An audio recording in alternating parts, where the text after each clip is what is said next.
Midday here in Douala. Good day, ladies and gentlemen, and thanks for joining us on this edition of the Midday Bilingual Newscast on Equinox Television. The first part of the news will be in the French language with you, Nadine Yam. Good day to you, Nadine. Good day, Immaculate Fogui. Mesdames et messieurs, bonjour, merci d'honorer ce rendez-vous de l'information sur Equinox Télévision. Au lendemain de l'effondrement de la route reliant Babadjou à Bamenda, les gouverneurs des régions de l'Ouest et du Nord-Ouest sont descendus sur le site pour évaluer l'ampleur des dégâts. Ils ont notamment, malgré le rétablissement de la circulation, les deux patrons de ces régions appellent les usagers à plus de prudence. Cependant, des inquiétudes planent sur la qualité des infrastructures des travaux sur cette route qui ne cesse de se dégrader au fil des années. D'autres précisions dans ce reportage de Stellambo, c'est Ding Ding. Un paysage aux allures de Grand Canyon. Nous sommes sur la nationale numéro 11, reliant les villes de Bamenda et Babadjou. Suite aux pluies diluviennes qui se sont abattues sur la localité ces derniers jours, la route aura fini par céder, faisant de ces 52 km un véritable chemin de croix pour les usagers et les riverains, et obligeant même les deux boss des régions de l'Ouest et du Nord-Ouest à descendre sur les lieux afin de rassurer les populations quant à la reprise prochaine du trafic. Nous sommes là ce matin, mon collègue et moi, avec quelques entreprises, pour faire les travaux ponctuels et rétablir le trafic entre le Nord-Ouest et l'Ouest. C'est ça qui est en cours. Bien évidemment, nous sommes descendus pour mon collègue et moi pour rassurer les populations, les opérateurs économiques de ce que la route passe entre l'Ouest et le Nord-Ouest. Des équipes sont à pied d'œuvre, tentant de rétablir la voie de contournement passant par le carrefour Bamenji afin de reconnecter les deux parties du pays. Nous avons pour cela mobilisé les entreprises pour qu'elles apportent les corrections nécessaires à certains endroits critiques pour densifier l'itinéraire et prévenir l'incident qui a eu lieu hier. Si les travaux battent leur plein, les gros porteurs sont pour l'instant immobilisés et seuls les petits véhicules sont à même d'emprunter la voie de contournement. En ce qui concerne la date de reprise effective et totale du trafic, Adolphe Lélé l'Afrique émet des réserves. Cette question doit être posée à la mission de contrôle et l'ingénieur des marchés. Nous sommes venus évaluer la situation sécuritaire autour des travaux. Les questions techniques que vous posez devraient être posées au cours d'une descente que le ministre des Travaux publics se propose de faire sur le terrain. Quoi qu'il en soit, les travaux reprennent à petit trot sur l'axe Bamenda-Babadjou, alors que l'on s'interroge encore sur la qualité de nos axes routiers. Et du côté de Yaoundé, le sous-préfet du 2e arrondissement demande aux élèves du lycée technique de tourner le dos au comportement déviant ainsi qu'à la délinquance. Mamadi Maramat procédait à l'ouverture des journées portes ouvertes qui ont permis donc aux apprenants d'exposer leur savoir-faire dans divers domaines. Le reportage de Marcelin Gansop. Petite immersion au département de génie électrique du lycée technique de Yaoundé 2. De jeunes apprenants sont à pied d'œuvre. Certaines de leurs réalisations captent l'attention. Il s'agit d'une production d'énergie électrique naturelle. À partir de quoi? À partir des pommes de terre. Comment ça se passe? Nous avons des conducteurs là qui font circuler les électrons pour aller alimenter une lampe témoin. Comme cela. Puis ça sort de la lampe témoin, ça va dans le régulateur. Et ça c'est un interrupteur. Là c'est une batterie de stockage. Du genre que ceci, dès que ça finit de charger, ça s'arrête. Il en est du département génie électrique, comme de celui en charge du génie civil, où les jeunes reçoivent les clés qui vont leur ouvrir plus tard les portes de l'insertion professionnelle. Avec l'approche par compétence, nous veillons et nous avons orienté tout le quotidien de la formation dans le sens de rendre les enfants aptes à l'auto-emploi, à maîtriser leur métier, à être des professionnels. Tous les jours, c'est là de le professionnalisme. Ces journées portes ouvertes offrent l'occasion de toucher du doigt la matérialisation de l'approche par compétence que les autorités en charge de l'éducation appellent de tous leurs vœux Le lycée technique de Yaoundé 2 n'est pas un paradis en matière d'équipement, mais ce qui est disponible permet d'offrir une formation non négligeable aux apprenants. Le ministre, depuis l'année dernière, a ajouté l'argent, n'est-ce pas, pour entretenir, pour maintenir, n'est-ce pas, le petit matériel, petit équipement dans les ateliers. Ça nous permet d'arranger tous les équipements qui sont abîmés et puis pour, n'est-ce pas, mettre à un bon niveau nos élèves qui sont les apprenants. Par exemple, maçonnerie, ce sont nos élèves qui ont rétrocédé de 2 salles de classe que vous allez voir là derrière. Ça vous dit beaucoup de choses qu'il y a le savoir-faire ici. Le sous-préfet de Yaoundé 2 est émerveillé à la découverte de ce dont les apprenants d'ici sont capables, loin de la dépravation des mœurs et autres actes de délinquance vécus ailleurs. Je magnifie le talent de nos enfants qui sont encadrés ici et qui nous ont fait la preuve de ce qu'ils ont véritablement maîtrisé avant même de sortir tout ce qui leur a été dispensé ici. Nous sommes bien au courant de ce qu'il règne une discipline exemplaire ici, des élèves bien encadrés et qui ne versent pas ni dans les comprimés non autorisés ni dans les stupéfiants et autres drogues qui rôdent autour des établissements scolaires. Dans ce sillage, les élèves qui se sont bien comportés ont reçu des encouragements, pendant que ceux qui semblent s'égarer se sont vus servir un carton jaune en guise d'avertissement. On parle santé à présent. La plateforme des ordres professionnels de santé et les syndicats du secteur s'estiment lésés dans le cadre de la lutte contre la pandémie de coronavirus. Face à la presse hier à Yaoundé, ces acteurs de la santé, soutenus par le président de l'Ordre national des médecins du Cameroun, invitent les pouvoirs publics et notamment la tutelle qu'est le ministère de la Santé publique à voir dans quelle mesure les accompagner pour alléger les dépenses qu'ils consentent depuis plus d'1 an dans le cabinet et autres cliniques pour soulager les souffrances des populations sans répercuter le surcroît des dépenses sur les factures des patients. Écoutons donc à présent ces différentes réactions, celle du docteur Djebet, président du syndicat des médecins privés du Cameroun, puis celle du docteur Guy Sandjon, président de l'Ordre national des médecins du Cameroun, au micro d'Equinox Télévision. Organiser les cabinets, le fait d'acheter des gels hydroalcooliques, le fait d'acheter des masques, le fait d'acheter des casaques pour se protéger, tout ça a un coût. Et il n'est pas décent que nous, les professionnels de santé, je pense par exemple aux dentistes qui travaillent directement dans la cavité buccale, je pense aux ophtalmologues qui travaillent très près du patient, ils ont dû majorer, donc réinvestir. Et il n'est pas décent, de par notre serment, d'imputer ces frais-là aux malades. Donc les consultations restent les mêmes et la pandémie, elle ne dure pas 3 mois, elle ne dure pas 6 mois, elle est en train de se prolonger sur la durée. C'est pour ça que nous estimons que nous avons droit à une assistance, à un accompagnement de la part de la tutelle. Étant donné que nous sommes en bon terme avec la tutelle, nous espérons que, comme l'enseignement privé qui est subventionné, il va falloir que nous essayions soit d'organiser des rencontres, soit de se constituer pour pouvoir expliquer notre problème au gouvernement, aux personnes qui s'occupent de la gestion du pays, pour dire que nous sommes volontaires pour faire face, nous sommes volontaires pour participer à la riposte, mais il arrive des moments où nous n'arrivons plus.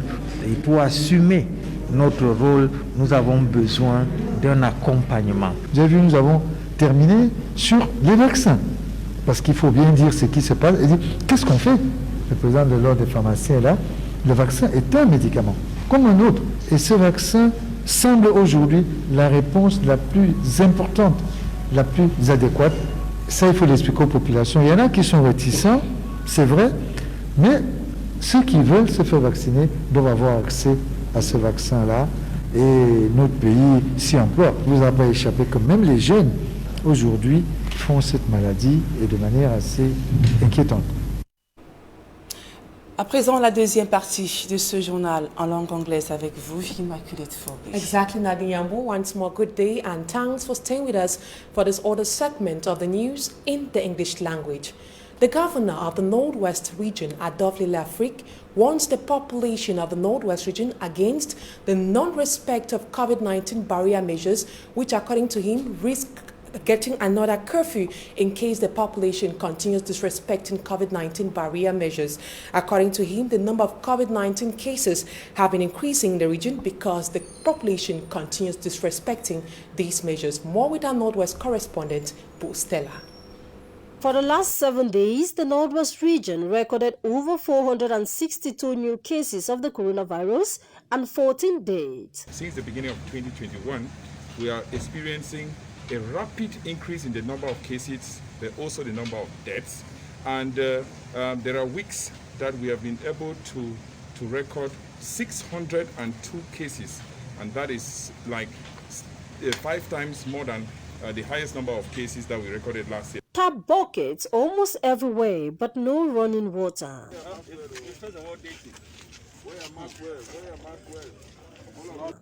The wearing of face masks as a measure to curb the spread of the coronavirus is at the side of control teams.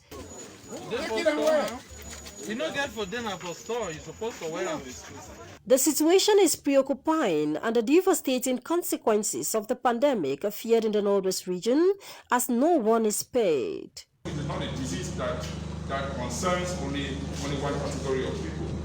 We've seen that one of the problems is that we have refused to believe in the existence. So we're just pleading on all of us here to be ambassadors of this message. Let people know that COVID-19 is a reality. Let people believe in the existence of COVID-19. Let people do the right things, and that is going to test themselves and adhere to treatment.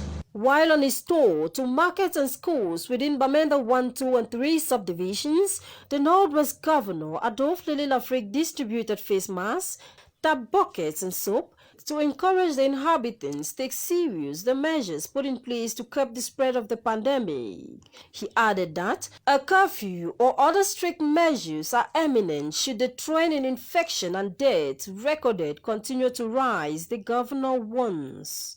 We have recorded close to 40 deaths this month in the Northwest region. If we continue like this, we are going to suggest the head of state to take more stringent measures, including proclaiming curfew or some other measures here. The population is also advised to limit overcrowded areas, visit health facilities in case of any health challenges, as testing and treatment for COVID-19 is free of charge. Still on the health crisis, the management response team of the Southwest region say there are no testing kits, and the mayors of that region equally told the governor that they don't have sufficient funds in order to continue with their sensitization campaigns. Derek Jato from the Southwest region completes that story. How equipped is the Southwest region to fight and protect our population against COVID-19? We cannot test because we do not have the kits. Which means that a region of plus 1.8 million people is exposed and vulnerable. And it is also disturbing that even the few tested and confirmed positive cases are instead sent back into the community. Right now, we've tested, they are positive, they are out in the community. Nobody stays at home. They are out there infecting other people. And Bernardo Kaliabilai, governor of the Southwest region, in an evaluation meeting with his collaborators Tuesday, March 23, 2021, revealed that intensify the prevention campaign seemed to be the last resort. But his local collaborators, especially the mayors, told him that the means are not even available for the sensitization campaigns against COVID. These councils are going to testify, do not have the means as at now to cater for this wave of COVID that is coming in. But the Southwest Regional Delegate of Decentralization and Local Development briefed Governor Bernardo Kaliabilai that some funds were made available to all the councils in the region to fight the pandemic by his ministry. Nimbever made available some funds to the councils, and the Minister of Health also did the same. But to the best of my knowledge, from the information that I gathered from the field, very few councils, very few mayors have used this money the way it is recommended. Others say the money is still there, they are not using it. I don't know why they are not using the money. But it was surprising that city councils like that of Limbe and Komba were sidelined. This money was only sent to sub-divisional councils and not to city council. The Komba City Council Mayor, Gregory Mewanu, says his office has been confronting the pandemic head-on with the little internal means. I personally have made sure that there is a provision, of course, at the entrance of our structure, the City Council of Kumba, where everybody is, of course, compelled to have a mask on, to have the possibility of washing their hands. And we bought 2 machines from France, which are the automatic sanitizer producing liquid. In the market, of course, in Kumba, we make sure we're getting there to sensitize the people. The football field, where, you know, it is the general, I would say, tradition that even the players will give themselves a hug every time they score a goal. At the end of the evaluation meeting, Southwest Governor Bernardo Kalia-Bilai drew a weekly campaign calendar. All the administration should give a minimum of 3 hours out of the 8 for the fight against COVID. That means from 7 o'clock to 10 o'clock, all the GOs in uniform with their team should be moving around to make sure that barrier measures are implemented. And call on the Southwest population to respect all the barrier measures, for the opportunity to fight against COVID is now that they are still alive.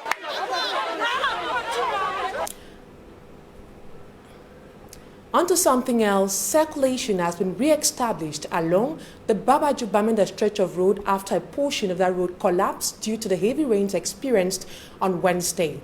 The governor of the West Region, Awa Fonka Augustine, and the governor of the Northwest Region, Adolphe Lafrique, supervised the rehabilitation of that stretch. More with Smart Chikan Gabriel.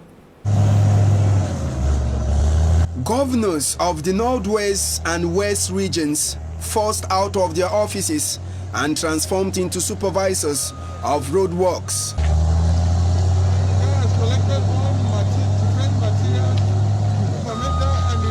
Adolphe Lafrique and Awa Fonka Augustine were out to see for themselves the hold-up caused as a result of the collapse of the deviation at Bamenji roundabout getting to Bankwe in the Bambutus of the West region, which is along the Babaju-Bamenda stretch of road. The 2 administrative authorities came to ensure that for the time being, a temporary way out should be created for the road users. Some of these road users believe the presence of the 2 governors is a film. You know how in the county they get with me before they come to make a one-man show for you. According to sources gathered, the company charged with the construction of the road, Sojies Atom, had abandoned works since February. Reasons for the incident: Sojies Atom is blaming government that since their materials were burnt, they haven't replaced them. As if that wasn't enough, a contract signed with government showed Sojies Atom sole contractor to rehabilitate the Bamenda Babaju stretch of road, and that contract was interrupted as new companies were introduced. Even though 2 governors supervised the opening of a temporary way with cars circulating, danger is not yet completely wiped out, as any other heavy downpour might still interrupt circulation along the Bamenda Babaju Highway, which is on National Road number 11. We now talk something else. The United Nations Secretary General Antonio Guterres urges the world to join the UN to celebrate Earth Hour by switching off lights for an hour on Saturday, March 27 at 8 p.m. local time. He calls on the entire population to show determination towards climate action. Take a listen to Antonio Guterres and his excerpt. We need to make peace with nature. Without nature's help, we cannot thrive or even survive on this planet Earth. Climate disruption, biodiversity loss and pollution threaten lives, jobs and health. It's time to reevaluate and reset our relationship with nature. 2021 is a year to change course. Solutions are available, affordable, practical and realistic. We can provide renewable energy and sustainable food systems for all. We can reduce emissions and use nature-based solutions to help us build a more resilient, carbon-neutral world. We all must do our part to safeguard our planet. Together, we can build a brighter and more prosperous future. The United Nations is proud to join in the global effort to mark Earth Hour. It is a reminder that small actions can make a big difference. So join me and people everywhere by switching off your lights for 1 hour on Saturday, March 27th at 8:30 p.m. your local time. In this make or break year, let your actions and voices send a clear message to leaders everywhere. Now is the time to be bold and ambitious. Let's show the world that we are determined to protect the one home we all share.